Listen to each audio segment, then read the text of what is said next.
कहानी की शुरुआत में हमें एक लड़की दिखाई जाती है। जब उसे होश आता है तो देखती है कि उसके मुंह पर एक अजीब किस्म का मेटल मास्क लगा हुआ है। उसे समझ नहीं आता कि वो कहाँ है और उसके साथ यह सब किसने किया है। वो घबराकर मास्क उतारने की कोशिश करती है, मगर उसे पता चलता है कि मास्क को पीछे से लॉक लगा हुआ है। इसके बाद वो अपने सामने एक लड़की को देखती है जिसका नाम क्रिस्टल होता है। वो देखती है कि क्रिस्टल बिल्कुल आराम से बैठी हुई है, जैसे वो इस सिचुएशन से पहले भी गुजर चुकी हो। फिर वो इस जगह को देखने लगती है ताकि इस जगह को समझ सके। आगे जाकर उसे पता चलता है कि वहाँ पर और भी कई लोग हैं जिनके मुंह पर मेटल मास्क लगा हुआ है। मास्क की वजह से वो लोग ठीक से बोल भी नहीं सकते थे और सब लोग पूरी तरह हेल्पलेस फील कर रहे होते हैं। कुछ देर बाद वो सब जंगल के बीच रखा हुआ एक बड़ा सा बॉक्स देखते हैं। एक आदमी इसको खोलने के लिए जाता है, लेकिन उसी वक्त डॉन नाम का एक शख्स आता है और उसे मना करता है कि इसे मत खोलो, ये एक जाल भी हो सकता है। मगर वो आदमी किसी की नहीं सुनता और वो इस बॉक्स को खोलने लगता है। दूसरे लोग डर जाते हैं और पीछे जाकर छुप जाते हैं। वो शख्स लोहे की सलाख से बॉक्स को खोल देता है, लेकिन बॉक्स के अंदर एक सुअर होता है। फिर जब वो आदमी ध्यान से बॉक्स के अंदर देखता है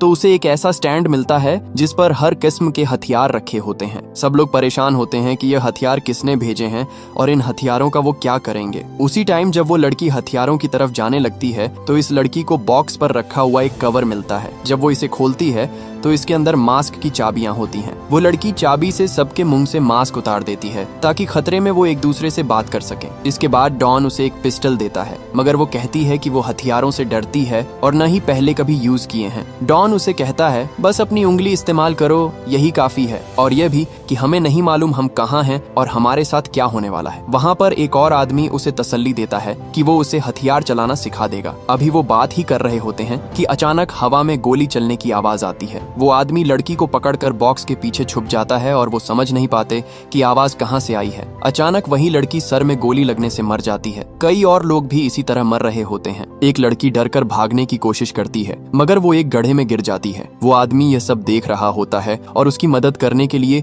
वो किसी तरह गोलियों से बचकर जाने लगता है। जब वो गड्ढे के करीब पहुंचता है तो उसे पता चलता है कि उसके जिस्म में लोहे की सलाखें आर पार हो चुकी होती हैं, लेकिन इसके बावजूद वो उसे छोड़ता नहीं और उसे वहां से निकालने की कोशिश करता है। वो आदमी किसी तरह से उसे गड्ढे से निकाल लेता है और सहारा देकर वहां से ले जाने लगता है। अचानक वो एक लैंड माइन पर अपना पांव रख देता है, जिससे जोरदार धमाका होता है और वो दोनों वहीं मारे जाते हैं। इसके बाद हम टॉम नाम के एक आदमी को देखते हैं जो पेट के बल रेंगते हुए इन लोगों की गोलियों से बचने में कामयाब हो जाता है और जंगल के अंदर भाग जाता है। वो तेजी से भागता रहता है और एक लोहे की बाड़ तक पहुंच जाता है। वहां पर एक और बूढ़ा आदमी भी आ जाता है और कहता है कि हमें यहाँ से जल्द निकलना होगा, वरना हम मारे जाएंगे, क्योंकि अमीर लोग मजे के लिए उनका शिकार कर रहे हैं। कुछ देर बाद दो और लोग भी आ जाते हैं। उनके पास यहाँ से निकलने का सिर्फ एक ही रास्ता होता है। वो सब लोहे की इस बाड़ के ऊपर से कूद कर ही बच सकते हैं। वो जैसे तैसे करके बाड़ की दूसरी तरफ जाने लगते हैं, मगर जब बूढ़ा आदमी बाड़ पर चढ़ने लगता है तो अचानक एक तीर उसकी पीठ में लगता है। वो आदमी बहुत ज्यादा डर जाता है। दूसरे लोग समझ जाते हैं कि यह अब नहीं बचने वाला, इसलिए वो उसे छोड़कर भाग जाते हैं। बूढ़ा आदमी जानता होता है कि अब वो वैसे भी मरने वाला है, इसलिए वो जंगल में जाता है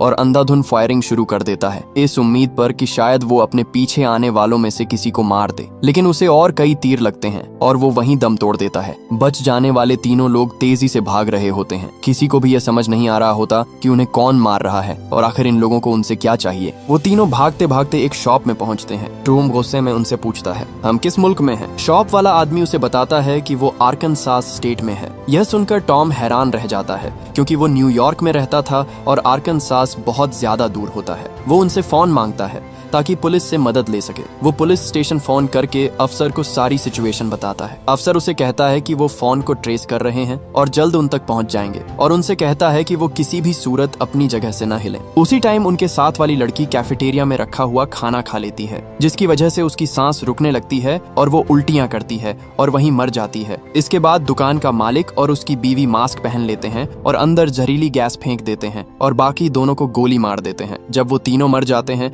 तो वेंटिलेशन सिस्टम चला देते हैं, जिससे जहरीली गैस बाहर निकल जाती है। बाद में वो तीनों लाशों को एक कमरे में रख देते हैं ताकि बाद में उन्हें ठिकाने लगा सकें। यहाँ हमें पता चलता है कि यह दोनों लोग अमीरों के इस ग्रुप के साथ मिले हुए हैं जो गरीब लोगों का शिकार करते हैं। अमीर लोग उनको बहुत ज्यादा पैसा देते हैं ताकि गरीबों का चूहों की तरह शिकार किया जा सके। इस खूनी खेल की सरबराह एक औरत है जिसका नाम एथेना होता है।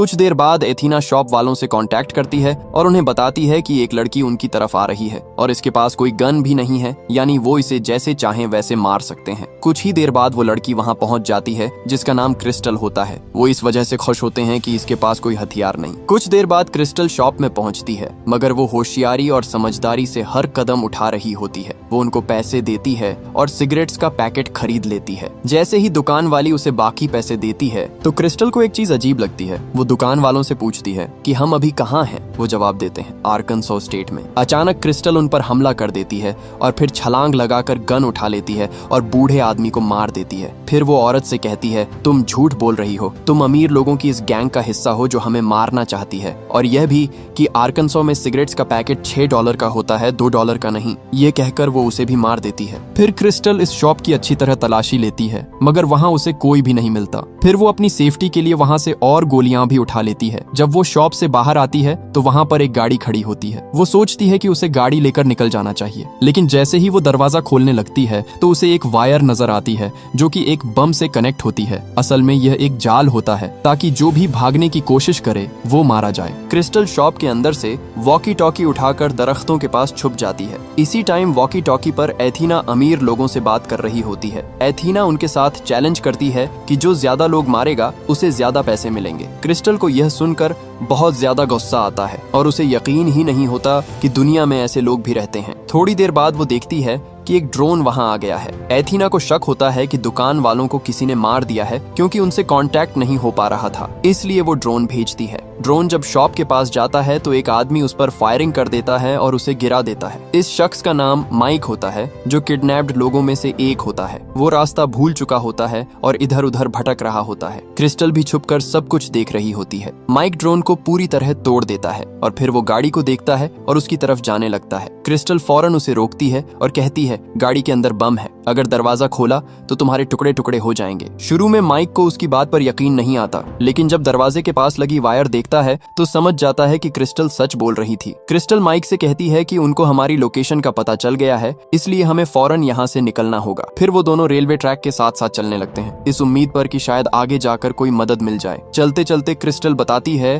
कि वो आर्टिकल्स लिखती है और इसमें यह लिख रही है कि कुछ एलीट लोग इंसानों का शिकार करते हैं। वो कहती है कि बिल्कुल वही हो रहा है जो उसने अपने आर्टिकल्स में लिखा था और शायद इन्हीं आर्टिकल्स की वजह से इन लोगों ने उसे अगवा कर लिया। थोड़ी देर बाद क्रिस्टल महसूस करती है कि ट्रेन करीब आ रही है। वो माइक से कहती है, ट्रेन मोड़ पर स्लो हो जाएगी, हमें इसी मौके पर पूरी ताकत से दौड़कर इस पर चढ़ना होगा। जैसे ही ट्रेन आती है क्रिस्टल ट्रेन पर चढ़ जाती है और फिर माइक की मदद करती है और आखिरकार दोनों बच जाते हैं। वहाँ उन्हें किसी की आवाज सुनाई देती है। जब वो देखते हैं तो हैरान हो जाते हैं कि वहाँ कुछ और लोग भी मौजूद होते हैं जो रेफ्यूजीज होते हैं। माइक उन्हें गेम का हिस्सा समझकर धमकी देता है, लेकिन वो लोग समझाने की कोशिश करते हैं कि वो मासूम रेफ्यूजीज हैं। माइक डर की वजह से किसी की बात नहीं मानता। इसी टाइम ट्रेन रुकती है और सभी लोग छुप जाते हैं। क्रिस्टल देखती है कि आर्मी के ऑफिसर्स ट्रेन चेक करने आ रहे हैं। वो अपना वेपन छुपा देती है और दूसरे रेफ्यूजीज के साथ ट्रेन से बाहर आ जाती है, जहां उन सब की अच्छी तरह चेकिंग की जाती है। माइक एक ऑफिसर से बात करता है और कहता है कि वो अमेरिकन है और कुछ अमीर लोग इंसानों का शिकार कर रहे हैं, लेकिन ऑफिसर्स को उसकी जबान समझ में नहीं आती और वो वहां से चले जाते हैं। वहां पर एक रेफ्यूजी आता है और उन्हें बताता है कि वो भी इसी अमीर ग्रुप का हिस्सा है जो तुम्हारा शिकार कर रहा है, यानी वो आर्मी से बचने के लिए रेफ्यूजी होने का बहाना बना रहा था। ये सुनकर माइक गुस्से में आ जाता है और एक ग्रेनेड की पिन खींचकर उस आदमी की पैंट में डाल देता है। इससे पहले कि वो ग्रेनेड को पैंट से निकाल पाता, ग्रेनेड उसी वक्त फट जाता है और वो वहीं मारा जाता है। आर्मी माइक को गिरफ्तार कर लेती है और क्रिस्टल को रेफ्यूजी कैंप ले जाया जाता है। कैंप में जाकर क्रिस्टल एक ऑफिसर से मिलती है और सारी सूरत हाल बताती है। ऑफिसर कहता है, तुम अकेली नहीं हो, एक और आदमी भी पकड़ा गया है जो बिल्कुल यही बात कह रहा है। फिर डॉन को बुलाया जाता है। डॉन कहता है कि वो भी इसी गेम का हिस्सा था और किसी तरह भागकर यहाँ पहुंचा है। क्रिस्टल रिक्वेस्ट करती है कि अमेरिकन एम्बेसी से राब्ता किया जाए। थोड़ी देर बाद एम्बेसी का एक ऑफिशियल आता है और उन्हें गाड़ी में ले जाता है। रास्ते में क्रिस्टल को इस ऑफिशियल पर शक होने लगता है। उसकी बातों से उसे यकीन हो जाता है कि वो भी अमीरों के ग्रुप का हिस्सा है। अचानक वो गाड़ी में ही उसे लात मारती है और गाड़ी से बाहर फेंक देती है और फिर गाड़ी वापस लाकर उसे मार देती है। जब वो गाड़ी का ट्रंक खोलकर एक लाश देखते हैं तो उन्हें यकीन हो जाता है कि वो इन लोगों के साथ मिला हुआ था। उनको एक मैप भी मिलता है जिससे उनको अमीर लोगों की लोकेशन का पता चल जाता है। क्रिस्टल कहती है, अब सिर्फ एक ही रास्ता है, हमें इन सब का सामना करना होगा। इसी दौरान उन्हें वो छोटा सा सुअर नजर आता है जो शुरू में देखा था। वो समझ जाते हैं कि वो दोबारा इसी जगह के करीब आ चुके हैं जहां उनको होश आया था। दूसरी तरफ अमीर लोग अपने बंकर में बैठकर प्लान बना रहे होते हैं कि क्रिस्टल को कैसे मारा जाए, लेकिन क्रिस्टल चुपके से वहां पहुंच जाती है और एक एक करके सबको मारने लगती है। वहां पर जबरदस्त फाइट होती है और क्रिस्टल उन सब अमीर लोगों को मार देती है। आखिर में सिर्फ एक रह जाता है जो आर्मी का सोल्जर होता है। क्रिस्टल उससे सख्त लड़ाई के बाद उसे बुरी तरह घायल कर देती है। इसी टाइम डॉन भी वहां आ जाता है और कहता है शुक्र है सब खत्म हो गया। क्रिस्टल कहती है अभी नहीं, मैं इस गेम के लीडर एथीना को मारे बगैर नहीं रुकूंगी। इसी टाइम वॉकी टॉकी पर एथीना की आवाज आती है जो डॉन से पूछ रही होती है कि क्या क्रिस्टल मर चुकी है। क्रिस्टल समझ जाती है कि डॉन भी उनके साथ मिला हुआ था। डॉन समझाने की कोशिश करता है लेकिन क्रिस्टल उसे भी मार देती है। फिर क्रिस्टल एथीना से बात करती है और बताती है कि उसने सबको मार दिया है। फिर वो सोल्जर से एथीना का एड्रेस भी पूछ लेती है और उसको भी मार देती है। अगले दिन क्रिस्टल एथीना के महल पहुंचती है मगर एथीना दरवाजा नहीं खोलती और कहती है पहले अपना पिस्तौल मेल बॉक्स में रख दो।